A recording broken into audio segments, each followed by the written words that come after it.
नमस्कार। हिंदी की पाठशाला यूट्यूब चैनल में आप सबों का स्वागत है। अब हम लोग गोस्वामी तुलसीदास जी रचित कवितावली के बालकांड का दूसरा पद पढ़ेंगे, जिसमें प्रभु श्री राम के बाल रूप की झांकी प्रस्तुत की गई है। पद है पगनुपुर औपहुंची कर कंजानी मंजू बनी मनी मालहिए नवनील कलेवर पीत छंगा झलक पुलक नृप गोदलिए अरबिंदु सो आननुरूप मरंदु आनंदित लोचन भृंग पिए मन मोहन बसयो वस बाल कुजो तुलसी जग में फलु कौन जिए। संदर्भ हो गया। प्रसंग है कि सवेरे ही सवेरे अयोध्या के राजमहल के पास एक अवधवासी स्त्री पहुंची है, और जब वह दरवाजे पर पहुंची है उसी समय अयोध्या के राजा दशरथ अपने बालक पुत्र श्री राम को गोद में लिए हुए बाहर निकल रहे हैं। उस बालक की अनुपम छवि को देखकर वह स्त्री मुग्ध हो जाती है और उसके अद्वितीय और अनुपम सौंदर्य का वर्णन अपनी सखी से कर रही है। और अब इसका शब्दार्थ, तो पद का मतलब जो है पैर, नूपुर का मतलब घुंघरू, यानी कि पैर का जो है घुंघरू, लड़कों के लिए घुंघराला, एक तरह से जो लड़कियां पहनती है पाजेब, तो वैसा ही जो है पाजेब जैसा घुंघरू पैर में जो है लगा हुआ होता है, जो डोरी में गुथा हुआ होता है, वही जो है नूपुर है। पहुंची यानी कि हाथ में जो बेड़ा और कड़ा जो बच्चों को पहनाते हैं घुंघरू वाला, वो पहुंची है। कर कंजनी, कर यानी कि हाथ, कंजनी यानी कि कर कमल, कमल, और मंजू का मतलब मन को हरने वाला या सुंदर। बनी मणि माल, मणियों की माला, मणि वो की माला ही मने हृदय यानी कि वक्षस्थल पर।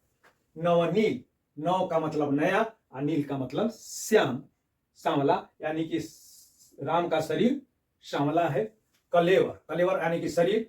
पीत झंगा, पीत माने पीला, झंगा यानी कि बच्चों के लिए जो एक तरह से जो है झूलेदार कमीज, झलके, पुलके, नृप गोद लिए, वैसे जो है बालक को गोद में लेकर के नृप यानी कि राजा गोद में लेकर के पुलकित हो रहे हैं।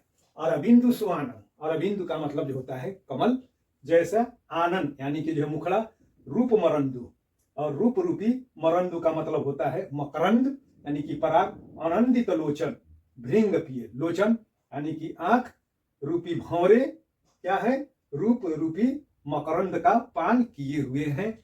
और उसके बाद मनमो न बसयो, मन में न बसयो, बसे अस माने ऐसा, बालक जो, बालक तुलसी दास कहते हैं जग में फलु कौन, यानी कि जग में, इस संसार में और किस फल की प्राप्ति के लिए जीवित रहे, यानी कि उस रूप को देख करके ही पूर्ण तृप्ति की जो है प्राप्ति हो जाएगी, मोक्ष मिल जाएगा, और एक तरह से सर्वस्व की जो है प्राप्ति हो जाएगी। समस्त आठों रिधि सीधी और 9 निधियां प्राप्त हो जाएगी, 8 सीधी 9 निधि, और जो भी अपेक्षाएं हो वो सब जो है प्राप्त हो जाती है सिर्फ उस रूप को देख करके। तो इसमें दोनों रस आ जाएगा, वात्सल्य रस भी आ जाएगा और भक्ति रस भी, यहाँ पर भक्ति रस आ जाएगा। अब इसकी जो है हम लोग व्याख्या कर लें तो गोस्वामी तुलसीदास जी कहते हैं कि प्रभु श्री राम बाल रूप में है। उस बालक को अवध के राजा दशरथ अपनी गोद में लिए हुए अत्यंत ही पुलकित हो रहे हैं। उस बालक को जिसका शरीर जो है सांवला है, बालक है इसलिए नवल है, यानी कि उस नवल श्यामल शरीर पर क्या है, पीत झंगा यानी कि पीले रंग का पीतांबर, पीले रंग का वस्त्र जो झूलेदार और कसी कढ़ाई वाला वस्त्र, यानी कि कमीज जो है पहने हुए हैं और वह वस्त्र उनके शरीर पर जो है झलक रहा है, चमक रहा है। और उस दृश्य को देख करके राजा जो उस बालक को गोद में लिए हुए हैं अत्यंत ही पुलकित और प्रफुल्लित हो रहे हैं। और उस बालक के पैरों में क्या है कि नूपुर है, यानी कि घुंघरू वाले पाजेब हैं। और पहुंची यानी कि कलाई में कमल रूपी कलाई में क्या है कि पहुंची है। और गले में वक्ष स्थल पर, हृदय स्थल पर लटकती हुई मन को हरने वाली मणियों की सुंदर माला लटक रही है। और उस अरविंद सुआनन रूप, यानी कि आनंद कैसा है, चेहरा कैसा है, तो अरविंद जैसा, यानी कि कमल जैसा खिला खिला। और वह कमल कैसा है, नवल है, यानी कि अभी अभी जो है खिला हुआ, जिसके जो है जिसकी पूरी पंखुड़ियां पूरी तरह जो है खिली हुई रहती है। तो वैसे खिले हुए आनंद के रूप, आनंद वाले रूप के मकरंद का पालन, मकरंद का पान वे कर रहे हैं। ठीक वैसे ही जैसे एक भंवरा फूलों के पराग का मकरंद का पान करता है और पान करके मस्त हो जाता है, वैसे ही राजा दशरथ अपने बालक, अपने पुत्र श्री राम के सुंदर और नवल रूप को देख करके भंवरे की तरह रूप, राम के रूप के रसपान करके आनंदित हो रहे हैं। हे सखी, तुलसीदास जी कहते हैं कि वो सखी कहती है कि हे सखी मनमोन वसयो वस बालो, अगर ऐसा बालक, इस ऐसे अनुपम सौंदर्य वाला, अद्वितीय सौंदर्य वाला, रूप छवि वाला बालक अगर किसी के मन में नहीं बस जा रहा है, उसके हृदय में नहीं बैठ पा रहा है, या जो अपने हृदय में नहीं बसा लेती है या बसा लेता है, तो उसके जीवन जो है व्यर्थ है। अब वह इससे अधिक के फल की प्राप्ति के लिए क्यों जो है जीवित है, यानी कि यह अनुपम और दुर्लभ और सबसे महंगा, कीमती और दुर्लभ फल यही है प्रभु श्री राम के नवल अरविंद जैसे खिले हुए चेहरे का पान करना, या उसे अपनी आंखों से देख लेना। बस इन आंखों से अगर उस सौंदर्य को जिसने देख लिया, अब उसके लिए इस जगत में कुछ और पाने के लिए शेष नहीं रहा। और इसके बाद अब इसमें जो है केंद्रीय भाव, तो केंद्रीय भाव या मूल भाव है कि इसमें प्रभु श्री राम जो बालक रूप में है, उनके अनुपम और अद्वितीय छवि का और मनोहारी रूप का बड़ा ही आकर्षक और भावमय वर्णन किया गया है। और इसमें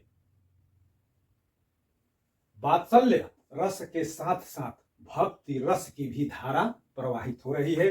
और अब इसका छंद क्या है, तो यह सवैया छंद में है। और सवैया में यह वृत्त सवैया है, जिसमें 22 से लेकर के 26 तक के वर्ण होते हैं।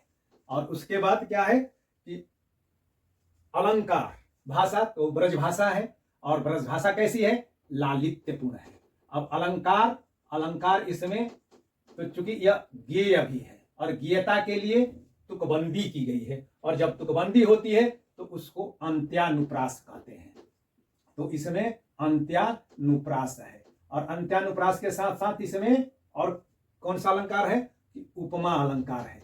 उपमा अलंकार कैसे है कि उनका शरीर कैसा है, आनंदित लोचन, लोचन भृंग, जैसे भृंग, लोचन भृंग पिए, रूप आनंद रूप मरंदु और लोचन भृंग पिए में जो है उपमा अलंकार है।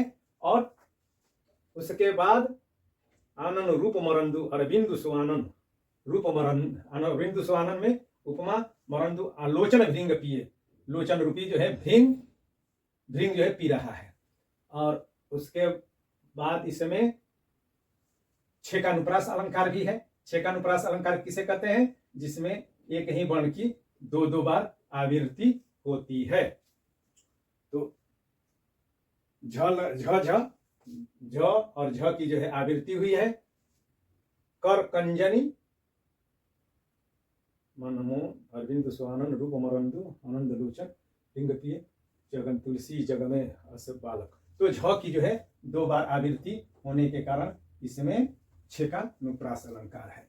रस तो वात्सल्य रस है, यानी कि श्री राम के बाल रूप का वर्णन है, और साथ ही यहाँ पर अंतिम में आ करके यह जो है भक्ति रस की भी इसमें धारा प्रवाहित हो रही है। मूल रूप से इसमें वात्सल्य रस का जो है वर्णन है, और जब वात्सल्य होता है तो उसमें गुण प्रसाद होता है। तो गुण इसका प्रसाद है, गुण प्रसाद यहाँ पर लिख दिया हूं।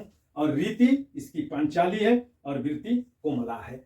और विशेष में तो अत्यंत ही उत्तम, उत्कृष्ट, अनुपम और अद्वितीय वर्णन तुलसीदास ने राम के बाल रूप का किया है। और ऐसा वर्णन अगर कहीं मिलता है तो वह सूरदास के सूरसागर में ही मिलता है। और इस राम के रूप को आंखों में बसाने की और दिल में बिठाने की जो है बात कही गई है। यद्यपि अधिकांश भक्त कवि भगवान के रूप को अपनी आंखों में जो ही बसा लेना चाहते हैं, और आंखों में बसा करके पलकों को बंद कर लेना चाहते हैं, और पलक ही नहीं बल्कि जीवन की यात्रा को ही स्थगित कर देना चाहते हैं कि इसके अतिरिक्त, चूंकि अब जो अनुपम दृश्य देख लिए हैं या अनुपम रूप को अपने नैनों में बसा लिए हैं, फिर अन्य रूप को नहीं देखूं। मगर यहाँ पर इस पद में, पहले पद में तो था कि जो है आंखों में ही बसा रही थी, मगर यहाँ पर मन में भी, यानी कि हृदय के में भी बसा करके हृदय के कपाट को, यानी कि दरवाजे को वह बंद कर लेना चाहती है। आज भर इतना ही। बहुत बहुत धन्यवाद। इसको लाइक, शेयर और सब्सक्राइब करना है, और अपने मित्रों के द्वारा भी इसे सब्सक्राइब करवाना है।